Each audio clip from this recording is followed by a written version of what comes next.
गिराह लगाओ और फूंक मारो। आज रात मदीना का सबसे ताकतवर शख्स भी कमजोर पड़ जाएगा।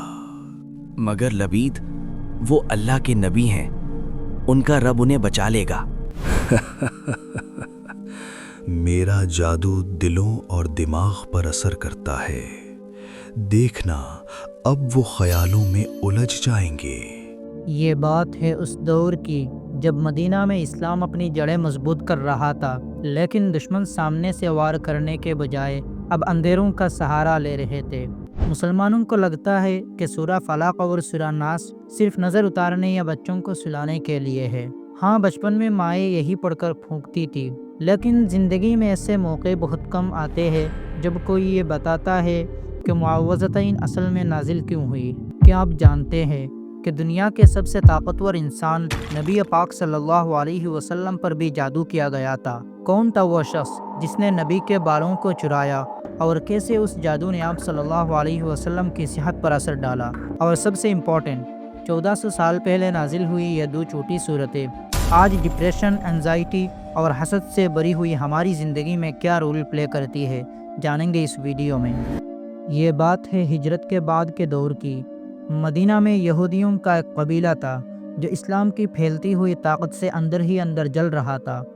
मैदान जंग में वो मुसलमानों का मुकाबला नहीं कर पा रहे थे, तो उन्होंने एक बहुत घिनौना रास्ता चुना, ब्लैक मैजिक यानी काला जादू।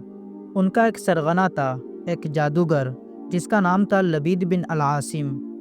उसने नबी करीम सल्लल्लाहु अलैहि वसल्लम के घर के किसी खादिम या किसी ज़रिए से आप सल्लल्लाहु अलैहि वसल्लम के वो बाल हासिल कर लिए जो कंघी करते वक्त गिर जाते हैं। सोचिए ज़रा, नबी के बाल और कंघी के कुछ डंडे।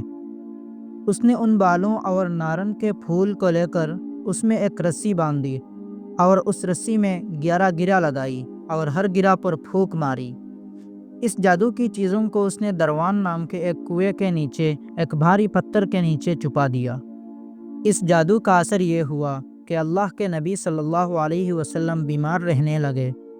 हदीस में आता है कि आप सल्लल्लाहु अलैहि वसल्लम को ऐसा महसूस होता था कि आपने कोई काम कर लिया है, जबकि हकीकत में वो काम नहीं किया होता था। ये भूल और ये बोझ जिस्मानी नहीं बल्कि जहनी और रूहानी था।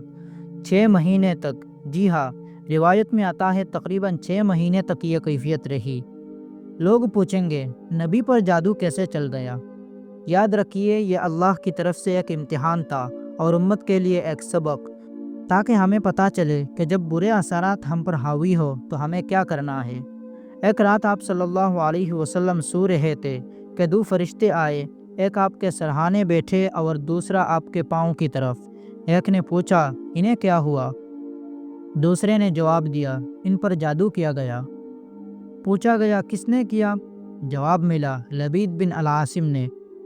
और फिर उन फरिश्तों ने उस जगह का पता बताया जहां वो जादू का सामान छुपा हुआ था। सुबह होते ही नबी करीम सल्लल्लाहु अलैहि वसल्लम ने हज़रत अली और अम्मार बिन यासिर रज़ियल्लाहु अन्हुमा को उस कुएं पर भेजा। वह सामान निकाला गया और तब जिब्राइल अलैहिस्सलाम तशरीफ़ लाए, ये 2 तोहफ़ा लेकर, सूरतुल फलक और सूरतुन नास। जैसे जैसे आप एक एक आयत पढ़ते गए, एक एक गिरह खोलती गई। कुल 11 आयतें हैं इन 2 सूरतों में, 5 सूरा फलक में, 6 सूरा नास में। टोटल 11 आयतें और 11 गिरा। हर आयत के साथ एक गिरा खुल गई और आप सल्लल्लाहु अलैहि वसल्लम ने ऐसा महसूस किया जैसे कोई जकड़ से आज़ाद हो गए हो। नबी करीम सल्लल्लाहु अलैहि वसल्लम ने फरमाया, आज रात मुझ पर ऐसी आयतें नाजिल हुई हैं कि इन जैसी कोई आयत पहले कभी नहीं देखी गई। तो चलिए अब समझते हैं कि वो अल्फाज क्या थे जिन्होंने जादू को भी काट दिया। सबसे पहले सूरतुल फलक को समझते हैं। बिस्मिल्लाहिर्रहमानिर्रहीम, कुल अऊज़ु बिरब्बिल फलक। कहो, मैं पनाह मांगता हूँ सुबह के रब की। यहाँ अल्लाह ने ये नहीं कहा कि आसमान के रब या अर्श के रब, कहा रब्बिल फलक, सुबह का रब। क्यों? क्योंकि जादू, हसद और दुख ये सब अंधेरे की तरह होते हैं, और अल्लाह वो ज़ात है जो घनी रात के सीने को चीर कर सुबह की रोशनी निकालता है। वो अल्लाह कह रहा है, मैं अंधेरों को चीर कर उजाला लाने वाला हूँ تمہاری پریشانی کیا چیز ہے؟ من شر ما خلق، ہر اس چیز کے شر سے جو اس نے پیدا کی۔ اس ایک لائن میں دنیا کی ہر برائی آ گئی، سانپ، بچھو، دشمن، وائرس، ایکسیڈنٹ، سب کچھ۔ ومن شر غاسق اذا وقب، اور اندھیری رات کے شر سے جب وہ چھا جائے۔ دوستو غور کرے، جادو، چوری، زنا، برے خیالات، یہ سب اکثر رات کے اندھیرے میں ہی ہوتے ہیں۔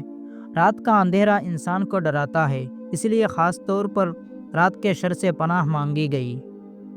ومن شر النفاثات فی العقد، اور گرہ میں پھونک مارنے والوں کے شر سے۔ یہاں ڈائریکٹ ریفرنس ہے اس جادو کی طرف جو لبید نے کیا تھا، لیکن آج کے دور میں یہ وہ لوگ ہیں جو رشتوں میں گرہ لگاتے ہیں، جو دو لوگوں کے بیچ غلط فہمی کی پھونک مارتے ہیں۔ ومن شر حاسد اذا حسد، اور حاسد کے شر سے جب وہ حسد کرے۔ حسد سب سے خطرناک ہے، جاننا چاہتے ہیں کیوں؟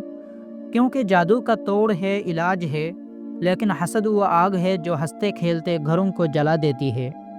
اب آتے ہیں سورۃ الناس پر۔ اگر سورۃ الفلق باہر کے دشمنوں سے بچاتی ہے تو سورۃ الناس اندر کے دشمنوں سے بچاتی ہے۔ بسم اللہ الرحمن الرحیم، قل اعوذ برب الناس، ملک الناس، الہ الناس۔